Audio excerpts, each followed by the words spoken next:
My it. lighter. It's 4:20 in. Now.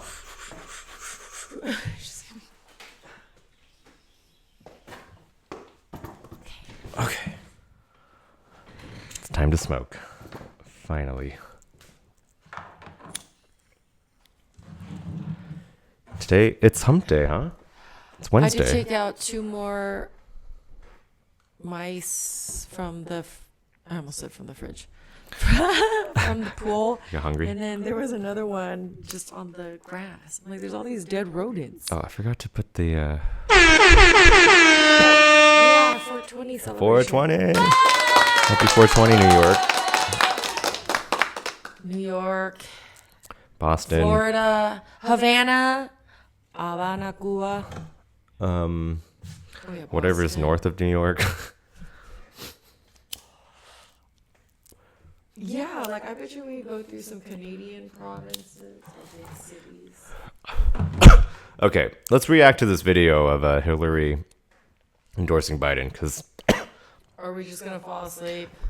maybe. But I was on this like comment section of like a Reddit post, and someone was like, "Name a reason why I should vote for Joe Biden that he isn't Trump." Yeah. And that's a lot of the. And so I kind of wanted to watch his endorsement with that in mind, seeing what reasons he do offer? people have to endorse Joe Biden other than he isn't Trump? And I don't think he has a lot to offer. So here's the clip, and I want to watch the whole clip because we always watch like the Trump clips in entirety. So I feel like we should give them the same due. Courtesy. I'm really thrilled to have my friend, the former senator and former Secretary of State, and the woman who should be President of the United States right now, Hillary Clinton. Welcome, Hillary. It's great to have you here. Thank you so much, Joe. It's a real pleasure to be here with you and to be part of this very important discussion. And I am thrilled to be part of your campaign to not only endorse you, but to help highlight a lot of the issues that are at stake in this presidential election. As you just so rightly said, this terrible pandemic that we're all going through hits a lot of Americans much harder than others. We've seen it firsthand in hospitalizations and in, unfortunately, fatalities. But we've also seen it when we look at the pictures of those people on the front lines. You know, 80% of all healthcare workers in America are women. And 1 out of 3 jobs held by women in our country has been classified as essential. Mm-hmm. So this is an issue that affects all of us, young and old, every kind of background from every walk of life. But it is having a disproportionate impact on the front lines, on women working, on women caring for others, on women holding down the home as we go through this together. What about all the men and women who are unemployed? So I want to add my voice to the many who have endorsed you to be our president. Just think of what a difference it would make right now if we had a president who not only listened to the science, he's not Trump, facts over fiction, but brought us together. Showed the kind of compassion and caring that we need from our president, and which Joe Biden has been exemplifying throughout his entire life. Except right now. Think of what it would mean if we had a real president, not just somebody who plays one on TV, but somebody who gets up every morning worried about the people that he's responsible for leading during this crisis. Well, I know what a difference it would make because I've been there. I've seen firsthand what presidents can and should do. And I, like so many Americans, really wish that we had that kind of leadership now. You know, Joe Biden has been preparing for this moment his entire life. I've been privileged to work with him over the last 25 plus years as First Lady, then for 8 years in the Senate, where I watched him build coalitions and work to bring people together to solve problems. Then during the Obama administration, when I was privileged to be Secretary of State. I've been in the Situation Room with Joe as we debated. And, where we didn't say what we thought people wanted to hear, we said what we believed. And we had a president then with President Obama who encouraged that. Think of it, who wanted to hear from each and every one of us. I've been in the lobby of the Senate. I've been in the cloakroom, and I've watched Joe bring people together. So for me, this is a moment that we need a leader, a president like Joe Biden. I also know a lot about Joe, the person. I've seen him up close and personal now for many years. We have a lot of the same values in common, the same work ethic, the same belief in America, the same focus on family. And we share a common experience and a love of Scranton, Pennsylvania. When my great-grandparents came from England and Wales, they ended up in Scranton. And my grandfather and then my father grew up in a house on Diamond Avenue. And while the Rodhams were living on Diamond Avenue, the Bidens were over on North Washington Street. And all I hear is privilege. A lot of time to visit Scranton, talk about Scranton with Joe. And one memorable occasion, we were there together, and he said, "Hey, let's go see the house that I lived in when I was a little boy." And if you know Joe Biden, the words were out of his mouth, and we were racing to get there. And of course, we got there, and he talked his way in. It wasn't hard because the woman who was at home immediately recognized him and knew him. And then we went through the house with Joe regaling me with these great stories about his dad, Joe Sr., and his mom, Jean, and the neighborhood. He was pointing out the window, telling me who lived where when he was growing up. He told me one story that I loved. He said he was getting ready to go to a junior high school dance. And people remember him. He didn't have any cufflinks. He remembers where he lived. So his very creative mother, Jean, got him a nut and bolt and made a pair of cufflinks for him. But I think he said he was mortified by that, and he told her that, and she just looked at him and she said, "Joey, if somebody says something to you about your cufflinks, you just say, 'What? You don't have a pair like that?'" It was that kind of love of family, that unconditional support that led Joe to be the extraordinary family member and father that he's been through all the tragedy that so many of us have followed from afar, but know how deeply he connects with people who have similarly suffered a tragedy.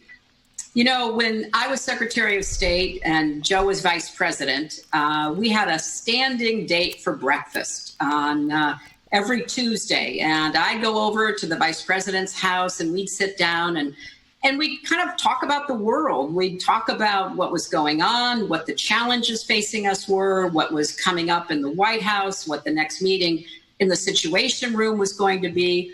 But we also talked about our families, and we talked about his love of trains and his love of ice cream, which, knows no bounds as far as I can tell. So I've been not only a colleague of Joe Biden's, I've been a friend. Chocolate. And I can tell you that I wish he were president right now, but I can't wait until he is, if all of us do our part. To support the kind of person that we want back in the White House, to end the kind of disregard of not only American values, but American institutions, the rule of law, and so much else that is at stake because of the current occupant. So I'm thrilled to be here with Joe from my home and his home during the very crazy, scary times that we find ourselves in, to support his candidacy and to talk about this really significant issue about women during this time of COVID-19. This was during a town hall, a women's town hall. Did you get anything from that in terms of reasons to vote for Joe Biden, other than Hillary Clinton is going to vote for Joe Biden, other than he's not Trump and he's been around for a long time. Stanton, Ohio. Scranton, Pennsylvania. Oh, I thought he said Scranton, Stanton. I think Scranton. I Is it that might be Pennsylvania? wrong. I don't know. I'm not good at East I guess Coast there's a geography. lot of states that have similar cities, maybe. But she made it sound like everybody knew what it was. Anyways, Yeah, she did. Also, she it had seems all like- these anecdotes about him, but not. There were no real reasons. I feel like what is he actually going to do for people other than not be Trump? Do you know what I mean? he'll be the normal guy. They want to go back to normal, and I was like, well, that wasn't working. Look at him. Look at him. Does he represent America? Do either of them? Hope not. Does I know, any do either of politician? them? Anyway, so What? Something's weird. we're not too politically sciencey. So The Rising had an opinion on this, and I found it very enlightening. So let's take a I just look. really want to know if he fell asleep or if he was just looking down for a long time. It could be both.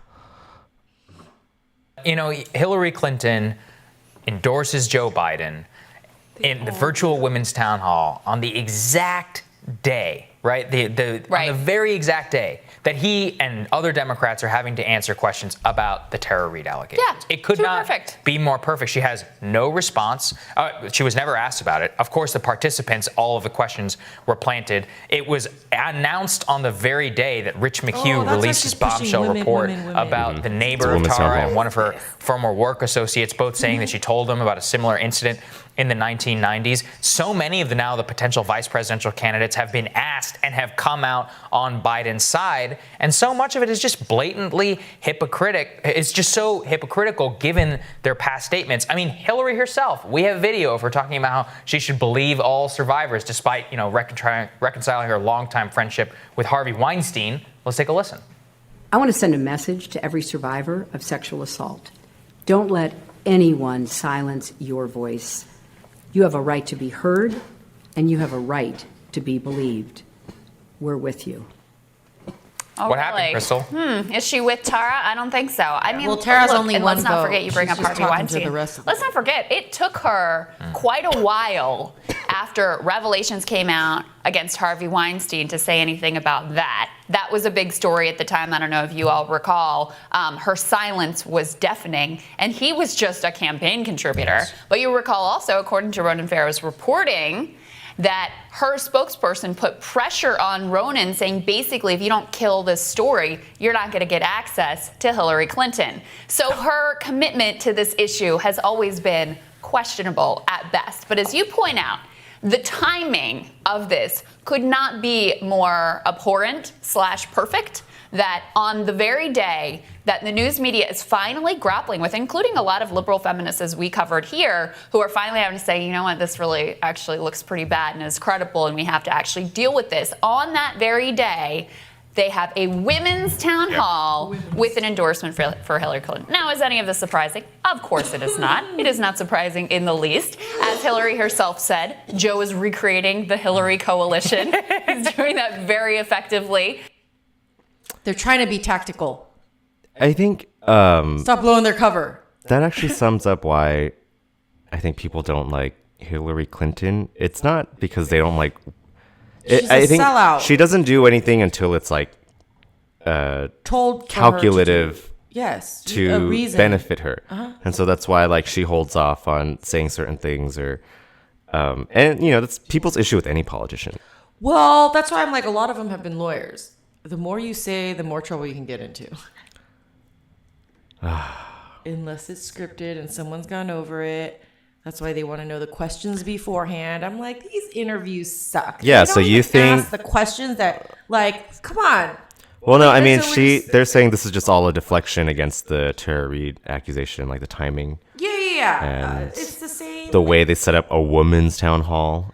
It's the same tactical planted stuff all the that questions. all political parties play. Like, there's bad news, bad PR. How are we going to offset this? How are we going to show? Yeah.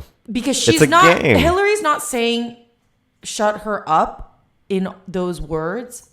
She's not saying She's anything. just not. Yeah, and I'm like, but then basically, what is she saying? Like, oh, well, that's just Tara Reid, and he's not going to molest any other woman. Because you look at her position before, and it's like it's a very strong stance, and you look at her actions now, it's like, so what was your position in the beginning? Was it just beneficial what's for the you? exception now? Like what? And Right. The exception is, well, Tara's only one vote. And she's getting in the way of our nominee to get me more rich. Yeah, we need our player in there. Well, that's Hillary Clinton. Although the Democrats don't want Trump, neither of them want Bernie. So anything you do on this table will be picked up Oh, by the mic. Yeah, like the shaking. I keep getting into this. Like, Yeah. Let's see. What are the other stories we have? We did the boring stuff first, but it had the longest clip. So yeah, was that all? What's it called? this one's good. She writes her own speeches. Was she a lawyer? I don't know. I don't know her history. So I doubt she writes her own speeches, though. So we have some positive news for once. Wait, we just have two news things? No, we Oh, have. I think we have 4. Oh, okay. Clinton endorsement was 1. Dr. Fauci has some good news about coronavirus treatment. Let's take a look at that clip on C-SPAN. Oops. Okay, one more time. Dr. Fauci has some good news on coronavirus treatment, and this is what he says on C-SPAN. Okay, so a trial that the National Institute of Allergy and Infectious Diseases, which is the institute I direct, sponsored, called the Adaptive Co-Virus Disease Treatment Trial, or ACCT-1, was started in February 21st of this year, and it was a randomized placebo-controlled trial comparing the Gilead drug remdesivir with a placebo. It was highly powered with about 1,090 plus individuals. So it is the first truly high-powered randomized placebo-controlled trial. It was an international trial involving multiple sites, not only in the United States, but in What does high-powered mean? What did Okay, sorry. Keep various going. countries throughout the world, including Germany, Denmark, Spain, Greece, the UK, etc. The primary endpoint was the time to recovery, namely the ability to be discharged. When you have a study like this, we have a data and safety monitoring board which looks at the data. And they are independent, so there's no prejudice on the part of the investigators because they're doing the trial or the drug is from a certain company. The Data and Safety Monitoring Board on Monday afternoon contacted me on April 27th, first on Friday, the week before, and then again on April 27th, and notified the study team, namely the multiple investigators who are doing the study throughout the world, that the data shows that remdesivir has a clear-cut, significant, positive effect in diminishing the time to recovery. This is really quite important for a number of reasons, and I'll give you the data. It's highly significant. If you look at the time to recovery being shorter in the remdesivir arm, it was 11 days compared to 15 days. And that's a p-value for the scientists who are listening of 0.001. So that's something that, although a 31% improvement doesn't seem like a knockout 100%, it is a very important proof of concept. Because what it is proven is that a drug can block this virus. And I'll give you an example in a moment of why we think, looking forward, this is very optimistic. The mortality rate trended towards being better in the sense of less deaths in the remdesivir group. 8% versus 11% in the placebo group. It has not yet reached statistical significance, but the data needs to be further analyzed. The reason why we're making the announcement now is something that I believe people don't fully appreciate. whenever you have clear-cut evidence that a drug works, you have an ethical obligation to immediately let the people who are in the placebo group know so that they could have access. And all of the other trials that are taking place now have a new standard of care. So we would have normally waited several days until the data gets further, dot the I and cross the T. But the data are not going to change. Some of the numbers may change a little, but the conclusion will not change. So when I was looking at this data with our team the other night, it was reminiscent of 34 years ago in 1986 when we were struggling for drugs for HIV. And we had nothing. And there was a lot of anecdotal reports about things that maybe did work, maybe not. And people were taking different kinds of drugs. And we did the first randomized placebo-controlled trial with AZT, which turned out to give an effect that was modest. But that was not the end game, because building on that every year after, we did better and better. We had better drugs of the same type, and we had drugs against different targets. This drug happens to be blocking an enzyme that the virus uses, and that's an RNA polymerase. But there are a lot of other enzymes that the virus uses that are now going to be targets for this. This will be the standard of care. And in fact, when we look at the other trials we're doing, we were going to do a trial with another antiviral. Actually, it isn't an antiviral, it's an anti-inflammatory, a monoclonal antibody. We're going to now compare the combination of remdesivir with this. So as drugs come in, we're going to see if we could add on that. So bottom line, you're going to be hearing more details about this. This will be submitted to a peer-reviewed journal and will be peer-reviewed appropriately.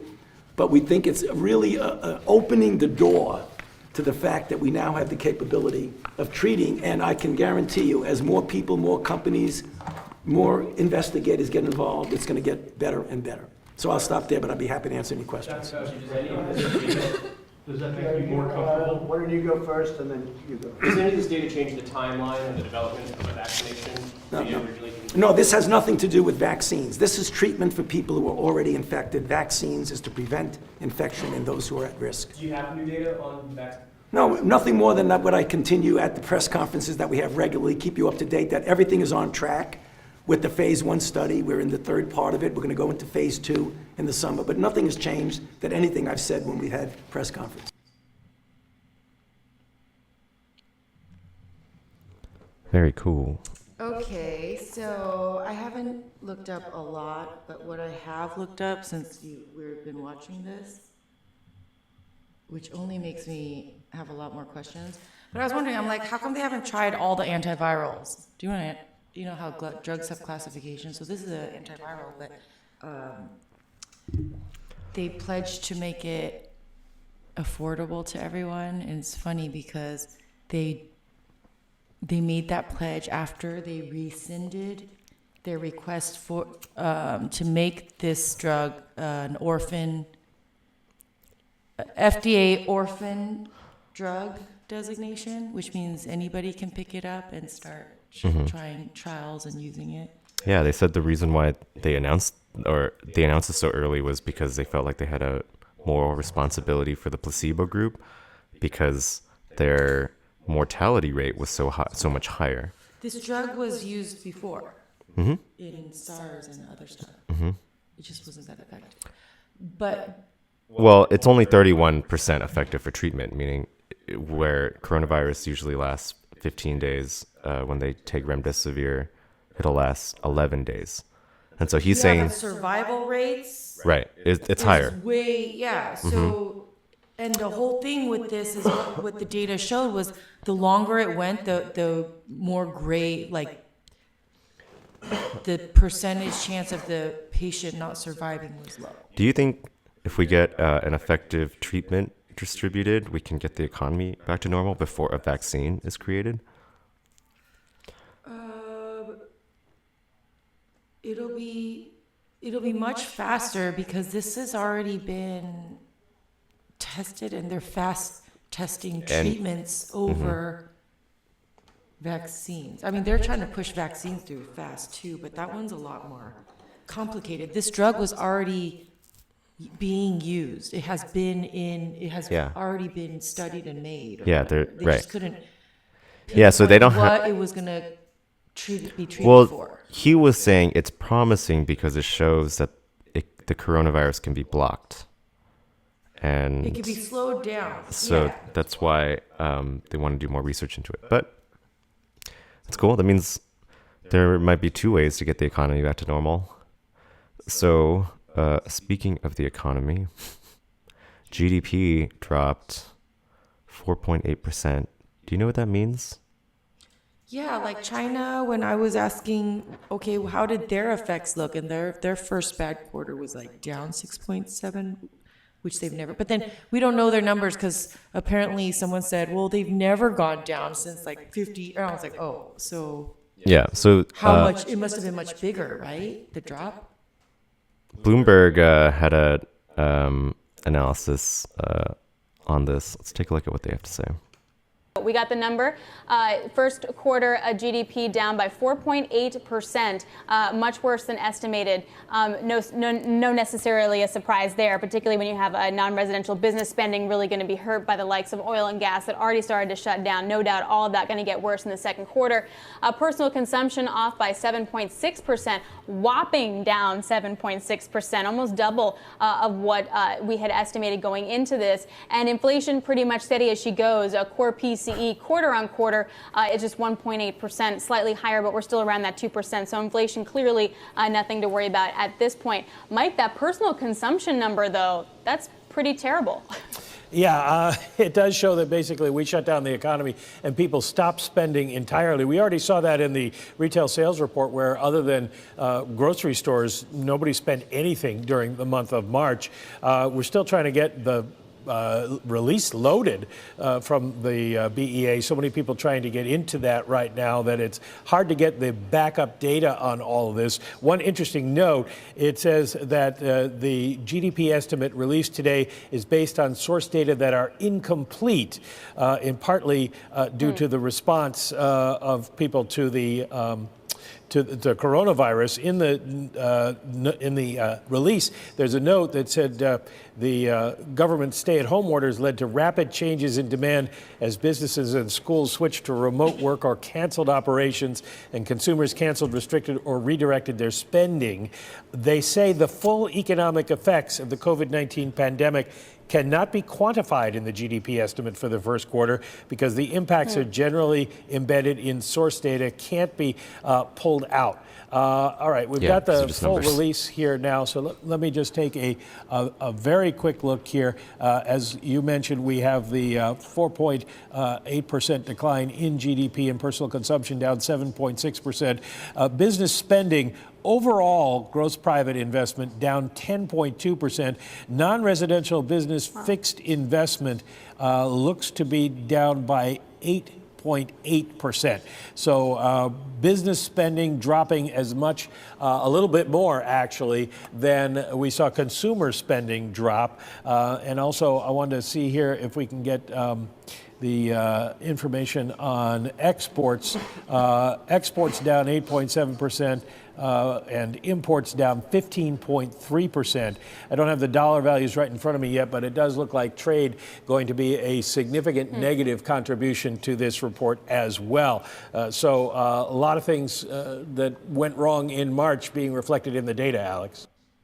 When they shut down like flights for people and stuff, they didn't stop cargo shipments?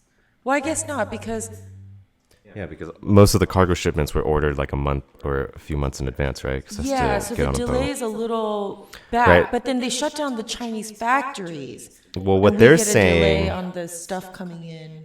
but they're saying import. consumer spending is down. Yeah, but then they also said business spending is down even more than consumer spending. Well, right, but it might be because consumer spending is so big that's leading to the business sector not having to buy so much. But I guess what this reminds me of is when Chamath Palihapitiya, he says you need consumer spending to drive GDP, and that's why you just need to put money in the hands of people. It's like the longer, like when we see next quarter's numbers, it's going to be way worse because the shutdown only happened like halfway in between Q1. And so, like always, we're supposed to be a talk show, but also if Are we a talk- anyone, oh, if anyone knows an economist, let us know, because I would love to Yeah. get an economist on the show to talk Or to a us. poli-science person. Yes. I feel like they're so intertwined. Or I a don't know political- either. Political science. Yeah, right. But also, and so the Rising also, Smarty Pants, Crystal, and Sagar, they covered a bit of the GDP drop on their show. So let's take a look at that. This broke just this morning. The U.S. economy shrank at 4.8 annual rate in the first quarter. That's the biggest contraction since the 2008 Great Recession. Now, that is just a taste of what to come, with some economists predicting that GDP will contract at an annual rate of 30% or more in the next quarter when it is a full quarter of zero economic growth. That is, quote, the worst in our lifetime, from an expert talking to the New York Times in terms of our economic outlook.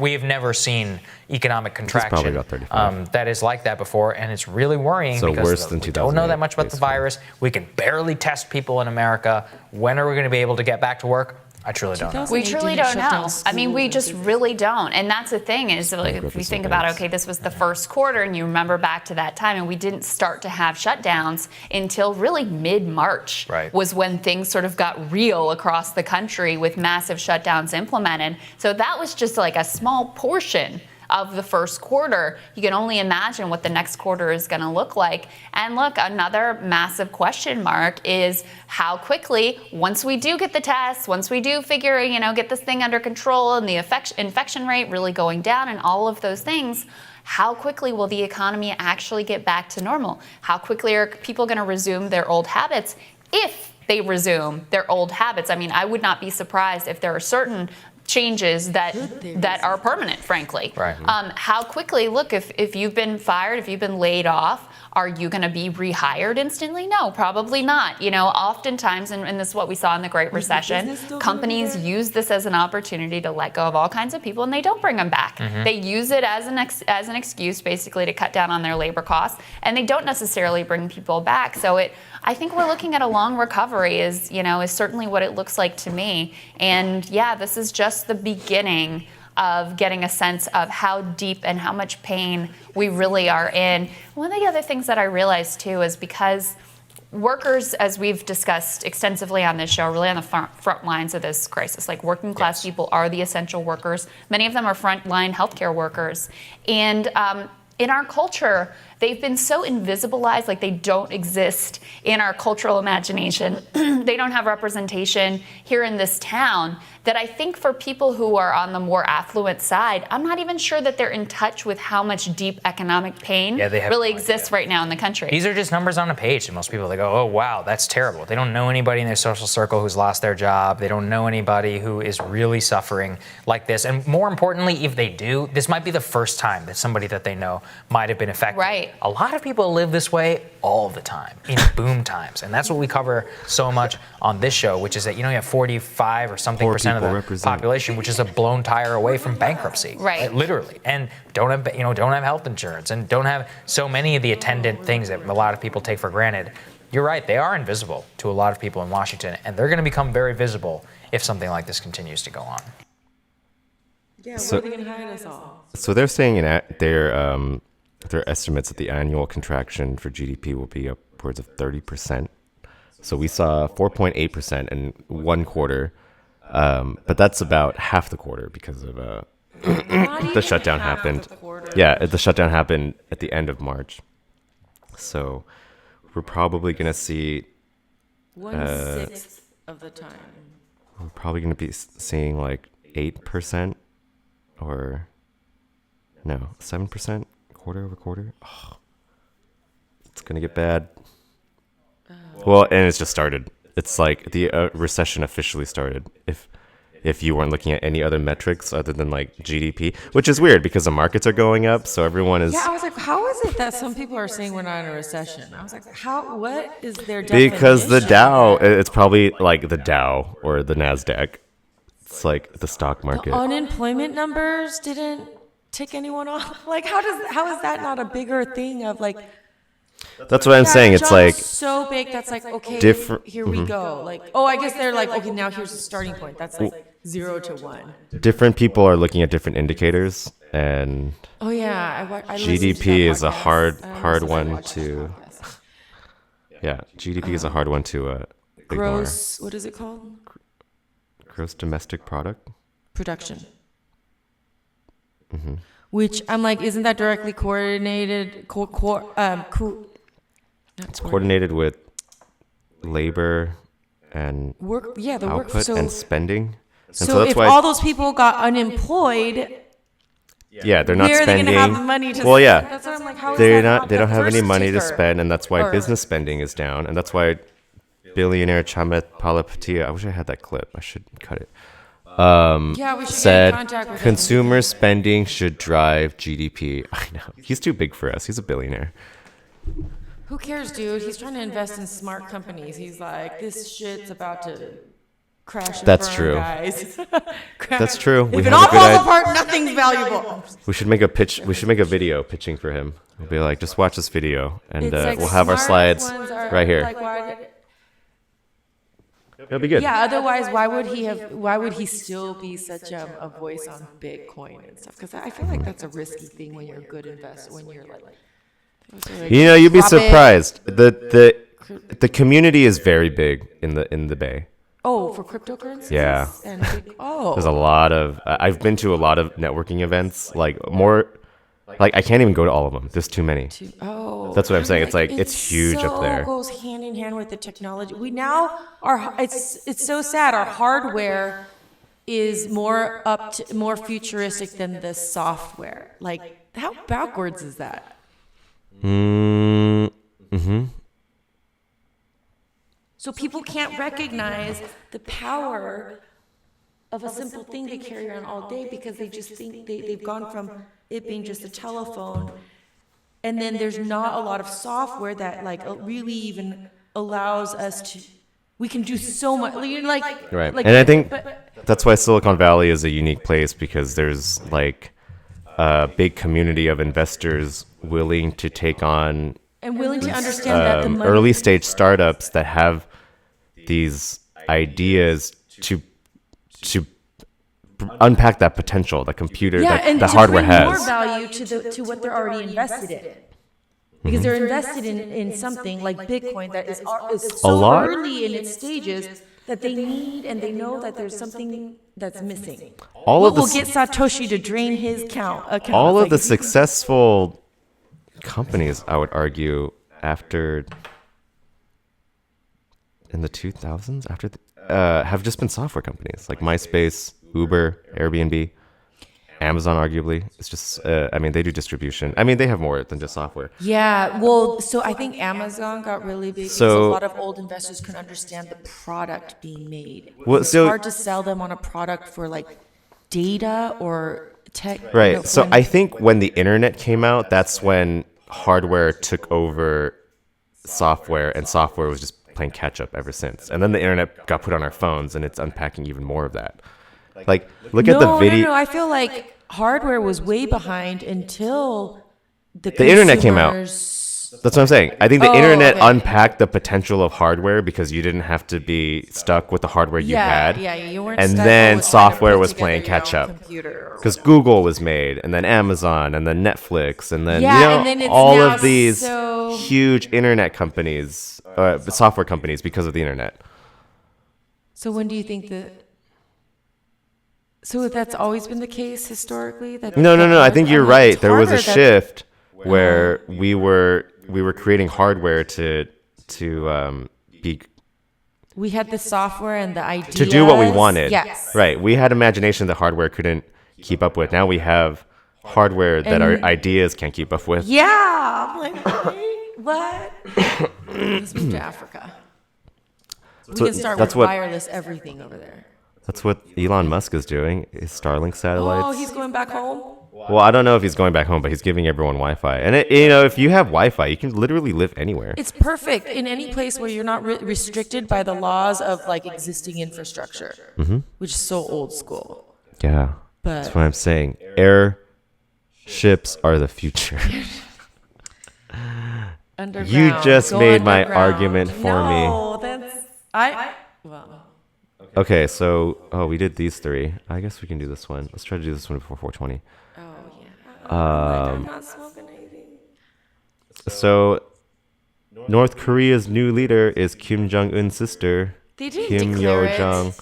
I know, but it's fun to say. Oh, The National Assembly Research Service believes Kim Jong-un's sister could succeed him as the official North Korean leader. There is another possible figure, Kim Jong-il's half-brother, Kim Pyong-il. Hong Yu has the full story. This is in Dubai? In their analysis No, I of think that's North just a Korea's secret. Supreme People's Assembly meeting held in mid-April, the National Assembly Research Service said Kim Jong-un could give all his authority to his sister Kim Yo-jong. It is understood that Kim Yo-jong is already in charge of the ruling Workers' Party's organization and guidance department, exercising more power than anyone else in the party. The research agency said the North Korean leader is likely to strengthen the power of sovereignty of his bloodline, known as the Baekdu bloodline, by giving his sister the role of his successor in times of national crisis, such as his death. It added that starting from this year, she had already been responsible for the party as an independent political figure. This suggests that as one of the Baekdu bloodline, Kim Yo-jong's status is likely to grow to fit the role of official successor. Earlier this year, she started making official statements towards South Korea and the United States. And she has been in the spotlight ever since the first reports speculating that Kim Jong-un might be seriously ill. But the think tank said it is unlikely for Kim Yo-jong's ascent to supreme leadership to occur immediately, adding that it will need an official directive by Kim Jong-un. Ever since you said that's what Kim Jong-un would look like if he lost weight. Yeah, like That's all I think about the when I facial see her. structure is her. She's thinner, so her bone structure shows. You can't see her bone structure at all. But I feel like Yeah, they would look exactly the same if she got fat or he got skinny. Yeah, she's if she became the supreme leader, she would probably go down as one of the most attractive dictators in history. And so if he just lost some weight, he would too, huh?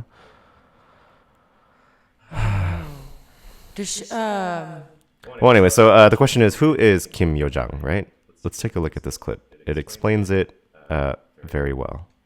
It was speculated that in April 2020, Kim Jong-un, the leader of North Korea, had fallen ill and may or may not still be alive. There was no sign of Kim as the secretive state marked the anniversary of the founding of the Korean People's Army. If this is the case, a new leader would need to take over, and all indications strongly point to his younger sister, Kim Yo-jong. North Korea has reportedly been preparing a contingency plan for succession. This begs the question, who is this potential heir to the North Korean throne? And we've seen her coming out of the shadows really in the last couple years. That is why we are taking a deeper look inside the life of Kim Yo-jong. Who is she and what makes her the next potential candidate as leader of North Korea?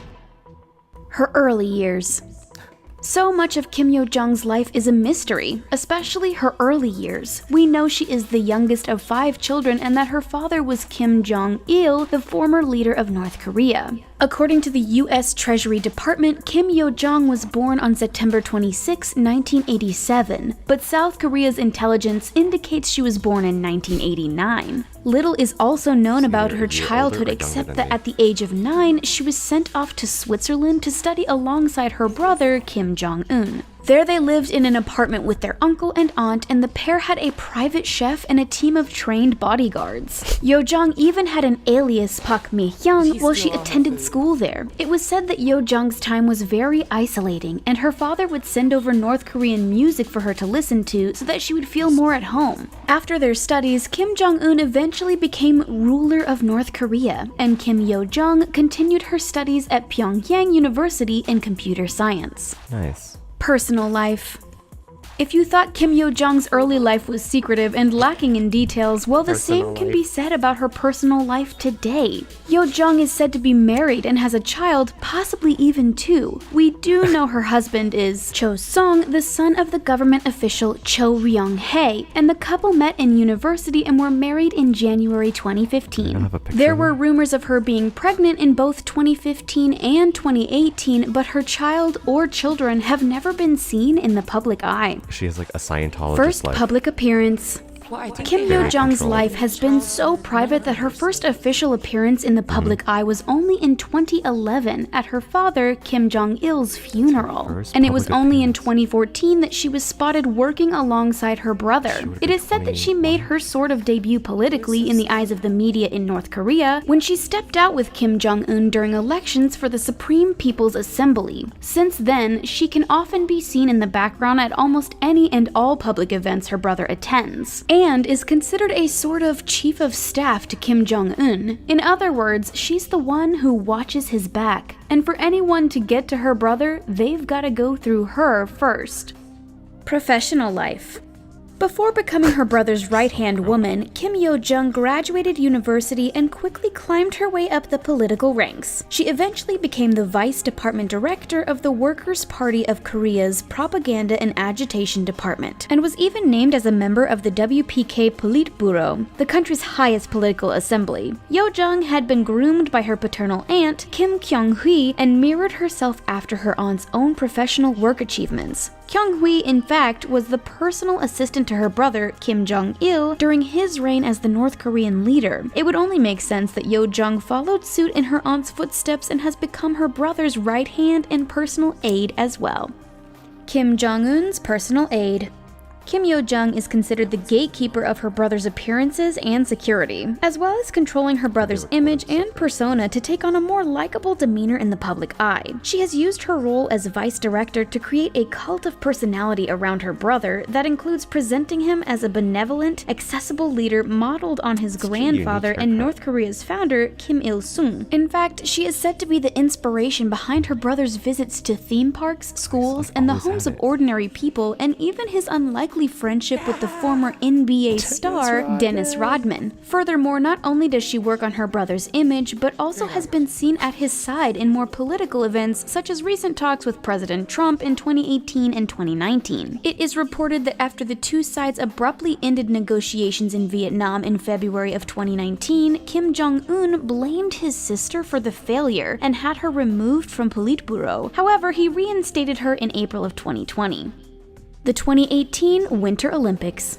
North and South Korea have been at war as far back as the end of World War II. It is a separation of two countries that has yet to see any resolution in over 70 years. In 2018, Kim Yo-jong made an appearance at the Winter Olympics opening ceremonies in South Korea. Not a single member of the North Korean ruling family has ever visited South Korea since the end of the Korean War in 1953. She is to date the highest-ranking member of her family to do this. And although her appearance brought Kim criticism, it was considered a strategic move and marked the coming out party for Kim Yo-jong as she continues to build her rapport and her involvement in political affairs. Them's fightin' words.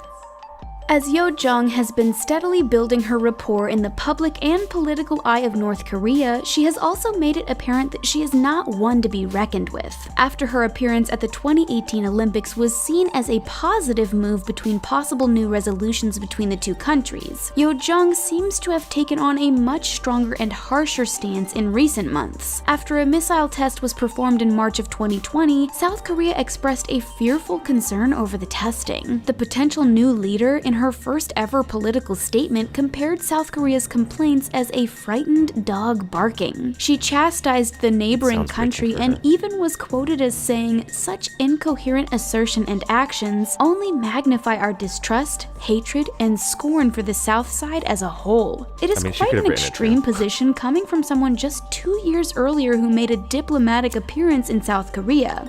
Blacklisted by the US.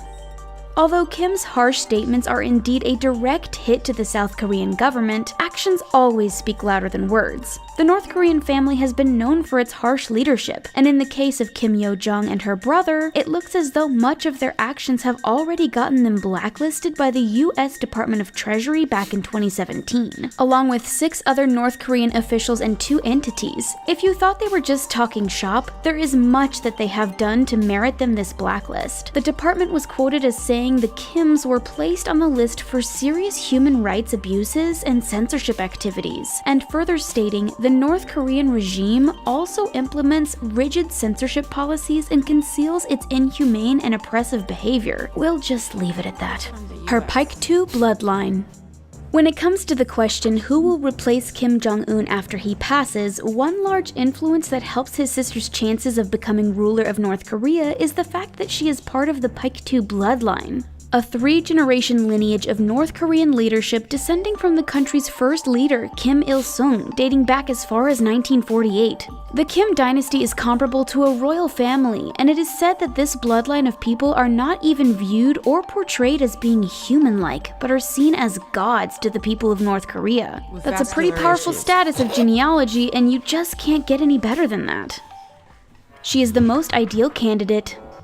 Kim Yo-jong has an extensive amount of experience working alongside her brother, and that alone can merit her becoming the next leader. There is even rumor that due to her recent public statements directed towards South Korea in March of 2020, that she has gone from her soft and friendly position to a much harsher and stronger one, signaling that Kim may have already moved up the hierarchy from her position as Vice Department Director of the WPK. There are also some other factors that are on her side in promoting her to official leader of North Korea. Kim Jong-un's children are all much too young to suddenly become heir to the throne. Her oldest brother, Kim Jong-chul, is seen as a playboy with little interest in politics and is not considered leadership material, and her half-sister, Kim Sol-song, is not thought to be a contender to take over. The only other 2 potential candidates that could possibly be considered are her uncle, Kim Pyong-il, who recently returned to North Korea last year after serving as a diplomat overseas for 4 decades, or her supposed father-in-law, nominal head of state, Cho Ryong-hae. Regardless of these 2 options, Kim Yo-jong is still the frontrunner to rule the country if anything has happened to her brother, Kim Jong-un.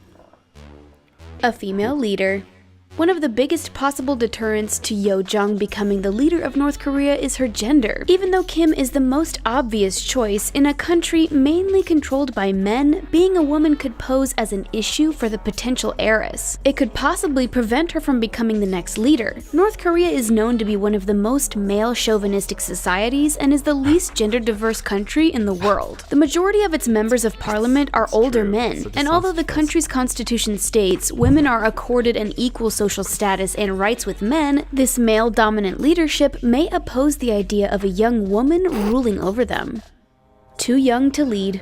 Not only are there concerns about her gender, but her age may be problematic as well. Yo-jong may have difficulty earning the respect and command over the country's generals because she's half their age. Most of the people who currently serve under Kim Jong-un's rule are first-generation men in their 60s to their 80s. That would mean for Yo-jong, who is in her early 30s, that there is a minimum of 30 years between her and the people who would follow her leadership. Even her brother Kim Jong-un faced similar criticism when he became ruler in his early 20s. Clearly, his age did not obstruct his rise or his control over the older members. Although there is still so much we don't know about this potential new leader and what has happened to her brother, it is clear Kim Yo-jong is more than likely to become the next ruler of North Korea.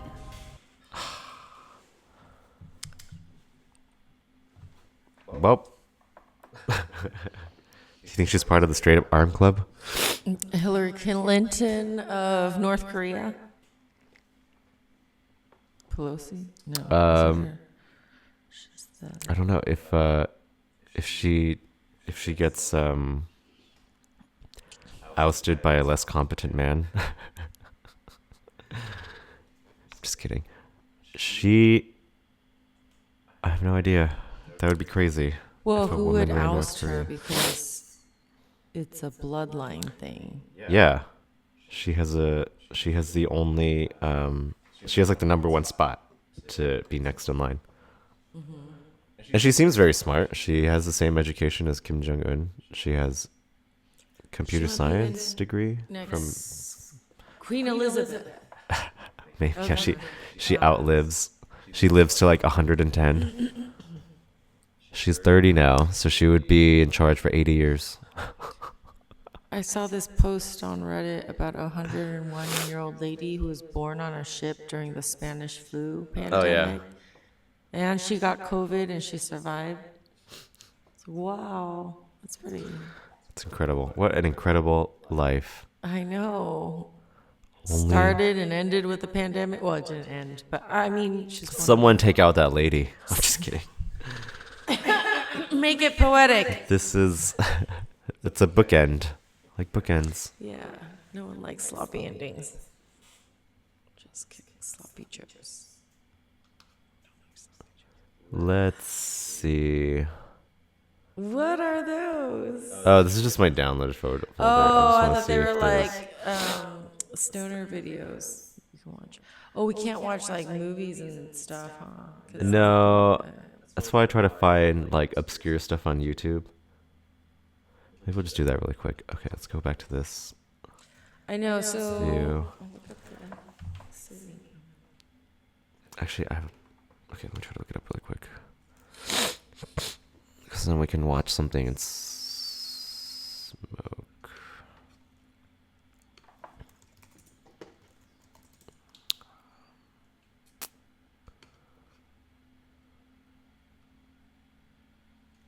Okay, our next 420.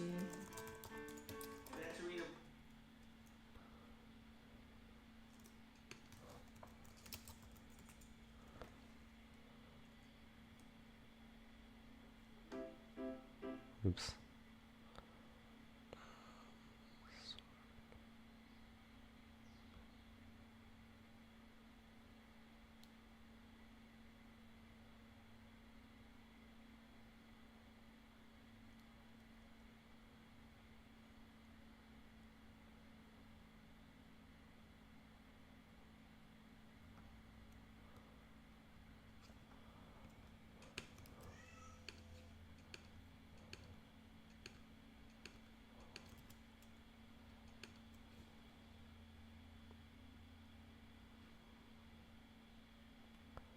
Okie dokie, found one.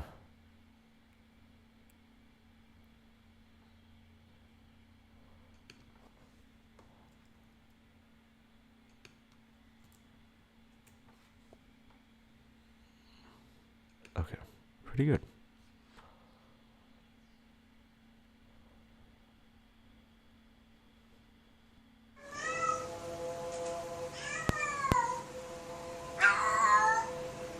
Oh, is it a cat? Mm-hmm.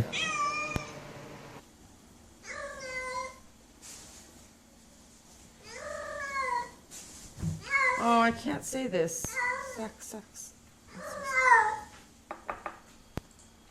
Oh, that's how OG meowed. Maybe that's too hard of a. What is that? It's a Canadian province. Oh. They're gonna be 420 there. Isn't there an easier city like Toronto or something? That's on another. Ontario? No.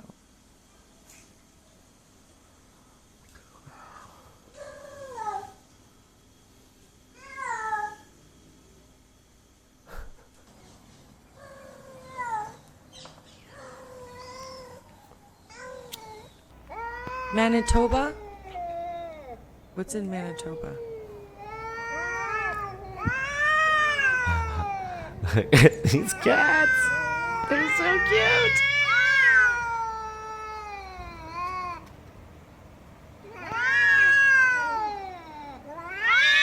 He's fighting.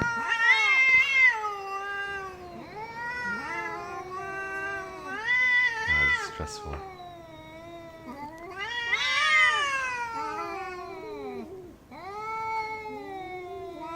Break it up. Chill out, guys, chill out. Lake Winnipeg, the Forks. Okay, 25 seconds till Lake Winnipeg 420. Yeah. Lake Winnipeg and Manitoba. Wow. I wish I could go to the Children's Museum there. and smoke some weed. Ooh.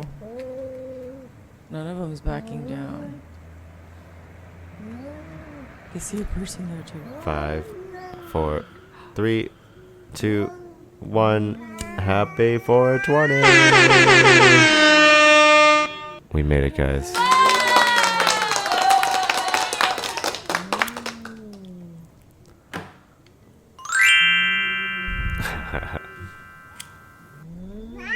They look so dirty. Oh, with these scuffling in the grass. They just, yeah.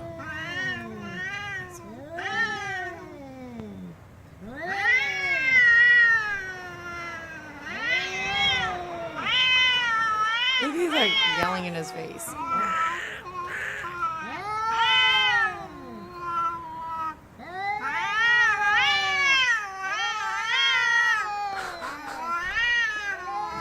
I've never seen cats fight. Is this in Europe? Oh, yeah, I think Or so. South America? Looks like Europe to me.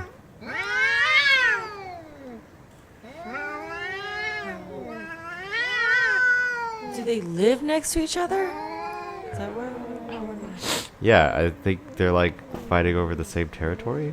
It seems like.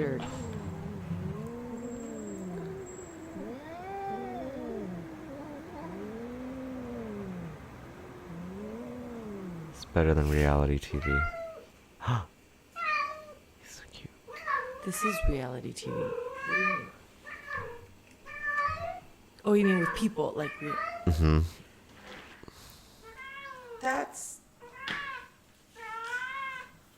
severely edited. Severely? Yeah, it's produced. Mm-hmm. Is that an oven? Oh. He's gonna try to eat the fish. Oh my goodness, sorry. I burped in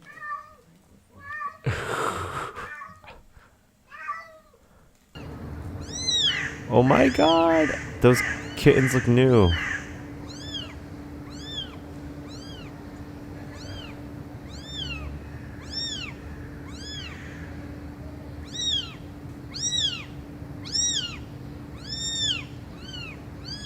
This is reality TV.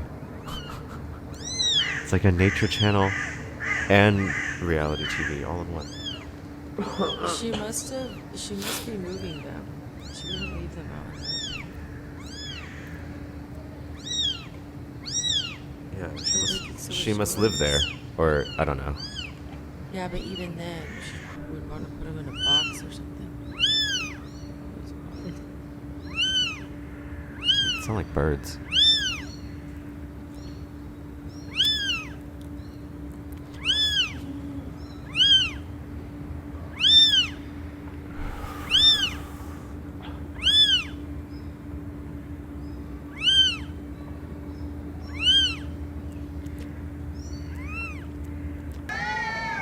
Oh, they're still fighting.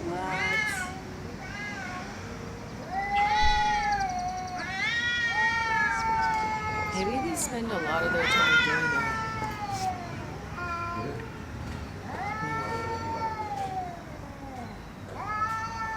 But they're not like hitting each other. They're just like yowling each other's faces. Twitching their tails. Oh, I guess who knows?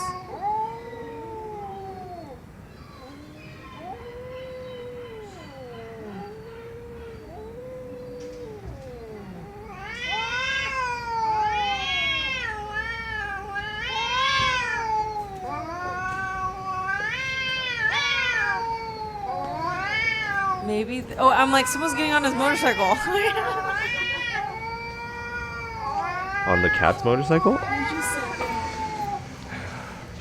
I don't know why I thought your mic thing was part of the motorcycle. You were sitting down. Like part of the video.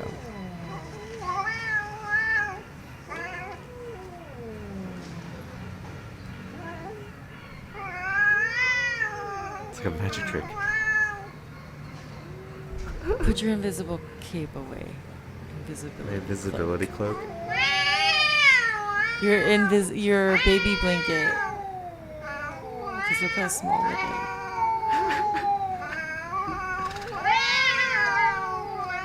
put it on the back of your chair and then hide behind your chair.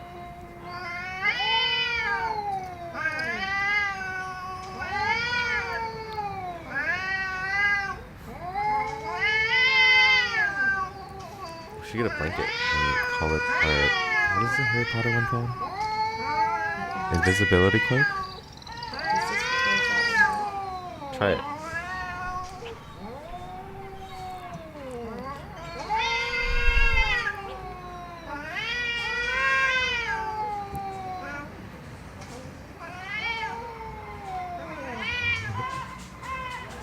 No, you can, it's like a shaded blue. Like, just look, peek over it. Yeah, you can see.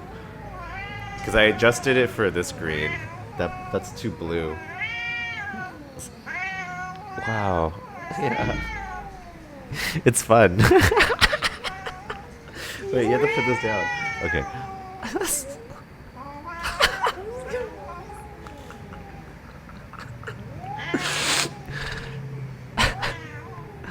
You're Harry Potter.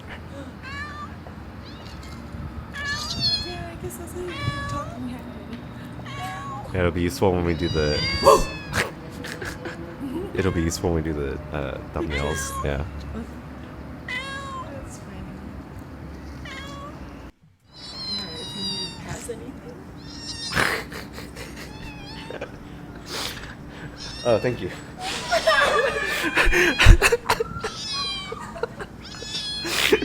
I'm done with it.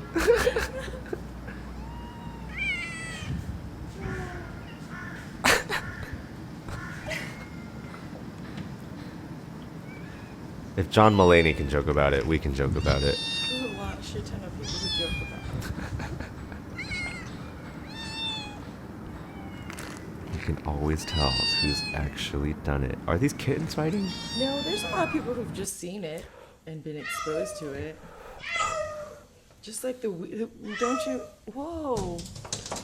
Wow. I was kind of confused. I don't think I can make jokes about heroin because I don't think. Well, I've never seen heroin either. Meth? Because I've only seen that on TV. That's what I'm saying. Just because you haven't seen it, but You know- if you had been around it, you probably would be able to. You would understand. You would know what nodding off is because you saw someone do it. Or You know what's a testament to how screwed up our healthcare system is? Huh. Yeah, if you ask anyone with a dual citizenship to like any country that has universal healthcare, or you know what I mean, they're always like, "That's the reason I get all my healthcare done in that country." Oh yeah. Everyone goes Like- back to their yeah.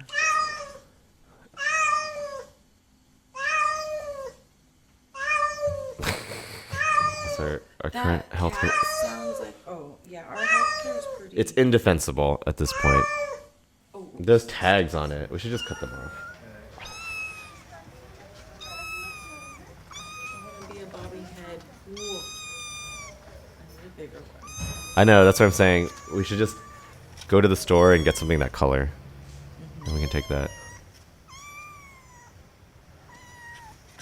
It's actually a super useful prop. Then we can always just like not be in the way. Just like, oh sorry, can you not read that? Let me get out of the way real quick. Yeah, let's try it.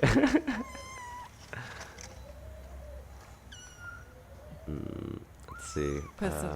Oh, see, like who wants to see my face over the kitty's face? There's the kitty's face. There's the kitty's face. There's the kitty's face. Oh my God.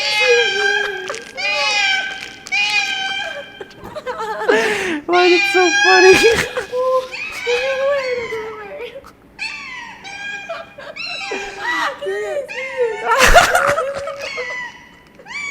It's a game. You have to always get the face. If you keep showing your face, it's like.